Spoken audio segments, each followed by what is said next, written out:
Chrome and workplace for education, colleague federal ministers, provincial ministers, worthy members of the diplomatic corps,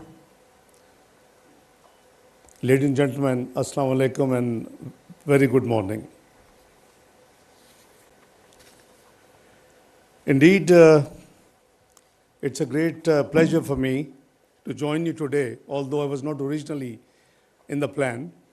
And I just flew out yesterday morning to attend the global peace efforts, which is known as New York Group of Eight, on the sideline of UN General Assembly session in September. It was decided that some Arab and Islamic countries should make a sincere efforts to stop the human bloodshed, which has been ongoing for 2 years in Gaza.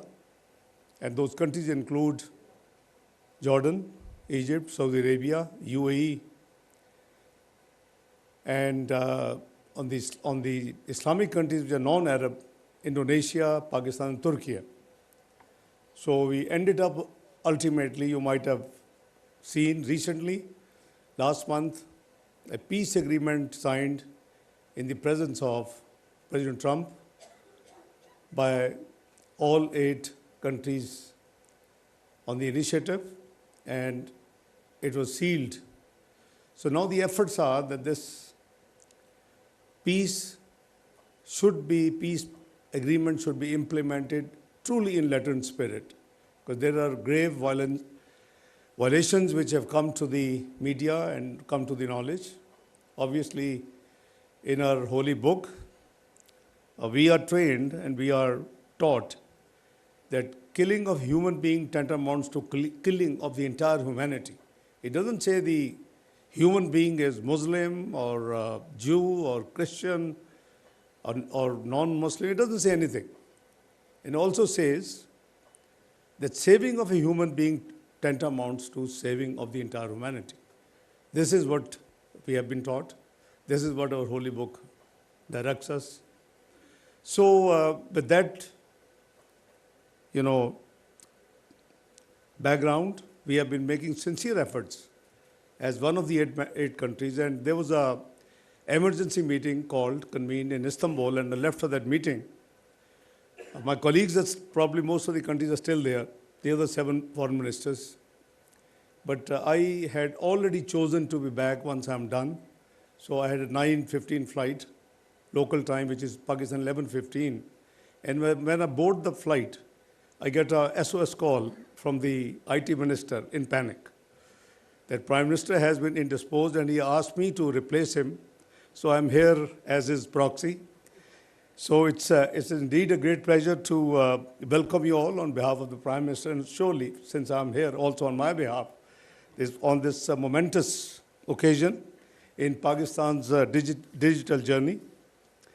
The world I grew up, and most of you, I would say few of you, I think you are much younger than me, and most of you may be about 2 decades at least younger than me. Is a distant one from today's world. I remember when I was a student in England, doing my chartered accountancy, I used to book a call once in a month. It used to be through operators, the US, UK operator and Pakistan operator, and we used to pay £1 per minute, 3 minutes, and the operator would be listening what we are talking. So you see, from there, we have moved miles away and miles ahead, which is indeed a great thing to watch and to see. Each day we witness a new wave of innovation that transforms how we live, learn, and connect. Over the past few years, the government of Pakistan has taken concrete steps towards realizing the vision of a digital nation Pakistan, as mentioned by Her Excellency, the Federal Minister of MOIT, a Pakistan that not only consumes technology, but creates it.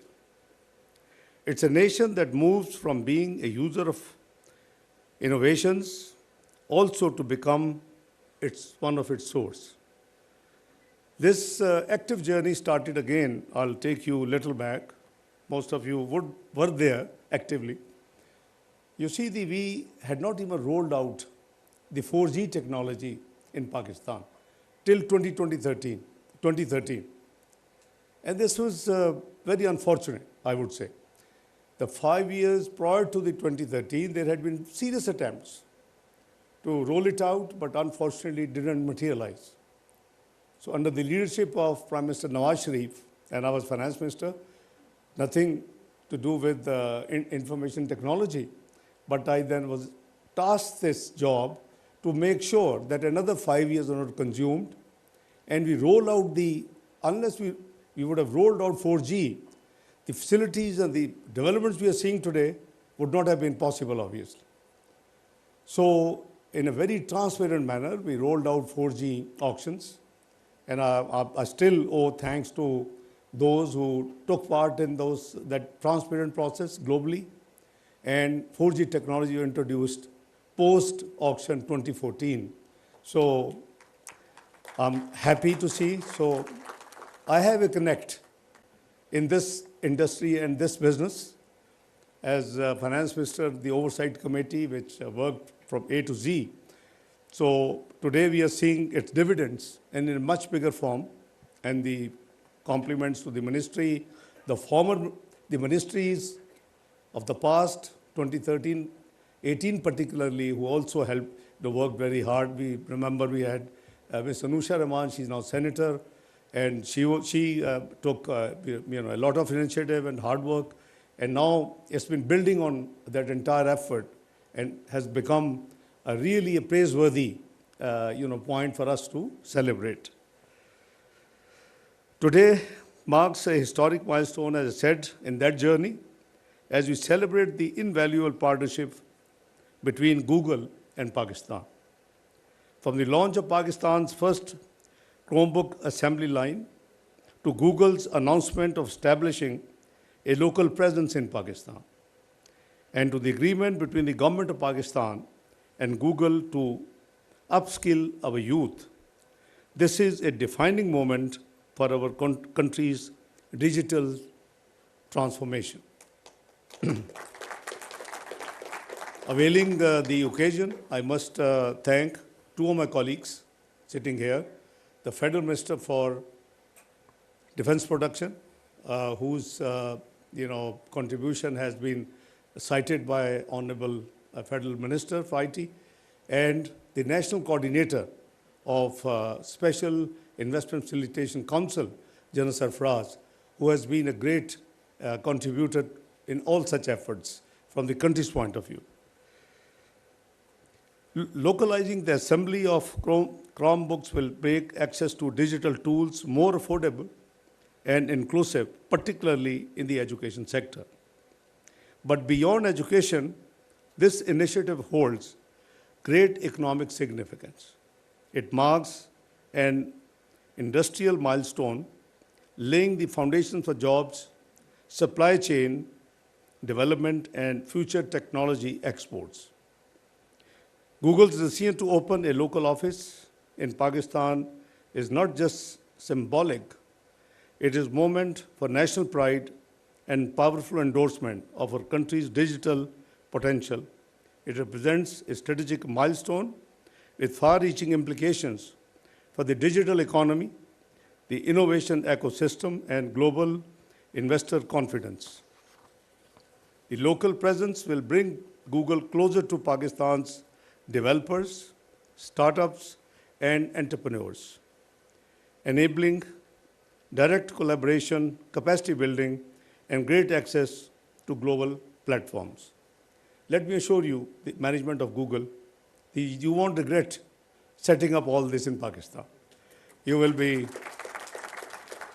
the Pakistan is moving fairly fast to achieve the position in the Community of Nations, which it was originally destined. It was too far back. It is only 2017 from an macroeconomic unstable country with the prediction of default within 6 to 7 months. In 4 years, we passed the journey where we become the 24th global economy. And by 2017, with this achievement, we had the lowest inflation. We have not been able to, we are very close, 3.59. We had the policy rate 5.25. We had the GDP growth 6.3%. We had the highest foreign exchange reserves. We were all set to join the G20 club, the premium club, economic club of the world. But anyway, fast forward, the journey was derailed between 2018 and 2022, and we fell from all those achievements to 47th global economy. The entire effort of this government, led by Prime Minister Mohammad Shahbaz Sharif, is to regain, not only regain the 24th, but to make sure that Pakistan is all set to enter the global G20 club as soon as possible. Under our strategic MOU, Google and Pakistan will collaborate to provide AI skills training for 100,000 developers nationwide, while also developing targeted programs for the gaming and startup industries. Together, we will also advance localized AI-powered solutions, such as Android services for public safety, and offer 100,000 Google career certificates to equip Pakistanis with world-class digital training and globally recognized credentials. The government of Pakistan remains fully committed to creating an environment where global technology leaders can invest, collaborate, and establish a sustainable local presence. And actually, it is in this regard that the government decided, we were known as, a difficult place for the investors to go pillar to post to get their things sorted out. And the government decided to set up SIFC, which I just, now you have to just reach out to SIFC and you have all the facilitation to get your business going forward in the least possible time. Our policies aim to make Pakistan a regional hub for technology development, backed by a regulatory framework that supports innovations, ensures transparency, and encourages investment. I'm sure few of you would be thinking that Pakistan has high fiscal tax rates. Absolutely true. With all due respect, we are under IMF program, and we still have just about less than 2 years to go. We would, and we have on our agenda, to rationalize the tax structure, to reduce it to a reasonable level. But obviously, the economy, what I explained, from 24th to 47th, with the prediction to default in the PDM government, 2022-23, I know when I became fourth-time finance minister, how difficult it was to manage. But alhamdulillah, I always said, words, institutions or no institution, the precise word was IMF or no IMF, Pakistan will not default. And God has been very kind. My words were upheld. And Pakistan has passed through this phase successfully and, honorably. But now we are in program. Obviously, it takes a little bit time to do the structural reforms. And Prime Minister Nawaz Sharif, Prime Minister Shahbaz Sharif, like Prime Minister Nawaz Sharif is doing from, dealing with, from the front. And we are all committed that not only to complete this program, introduce the structural reforms, but then lead to the nation to a reasonable tax, structure, which is affordable, which is competitive, and which is comparable to, the requirements of the business leaders of business industries. So I wish to acknowledge leadership of Prime Minister Mohammad Shahbaz Sharif, whose vision and direction continue to guide our national digital transformation agenda. I also wish to congratulate Minister for Information and Technology. She has done a good job, and everybody appreciates that. And indeed, her ministry, when I was, head of oversight committee in 2013, I used to everybody in the ministry, the key people at least who used to attend them. Now I am a little bit at a distance because not only have moved from economic, I have now, doing a different job, which is Foreign Office of Pakistan. I'm looking after. So, but the change is visible, and the the delivery is visible. So I congratulate her team as well, Secretary Saab and her team. This initiative aligns seamlessly with the Digital Nation Act and the Digital AI policy. These are two policies our government under the leadership of Prime Minister Shahbaz Sharif have introduced, and we are very much committed. I think this is the future of the world, the globe. So we can't lag behind. It's not a very positive news I'm going to share with you. Just a few days back I read, AI led Nestle to fire 16,000 people. And I was jokingly in that meeting, I was saying that I hope a time doesn't come when the AI will lead to fire half of the cabinet, that AI would take over the job. So, but obviously it is unavoidable. It is, need of the time. And I think we have to move with the same pace and also extra pace to catch up, the gap which has actually been created over the last few years. I also wanted to extend appreciation to the Federal Minister of Education and the provincial ministers who have joined today. I am thankful to all of you. As I said that I just landed this morning and I had already command that I have to be here. So this is a great pleasure that I'm reconnected to the, and updated to what's going on. But I usually keep this an eye, what's happening, just for your own general knowledge, because in the capacity of Deputy Prime Minister, in previous government, in 3.5 years, I ended up having 52 committees to take care. Now in 15 months, I have ended up 83 committees to take care. So you can imagine, so I am directly or indirectly connected with things one way or the other. It actually keeps me on my toes and also, updated. Also want to, appreciate, our foreign guests who are here and the diplomatic corps. Netly, thank you very much for joining this great event. And, this is, a partnership which I'm sure would be a great win-win, not only between the government of Pakistan and your institutions, but also for every Pakistan. And you just heard the, the example from Laya, how it empowers, how it, helps the communities to grow up and to take care of their well-being.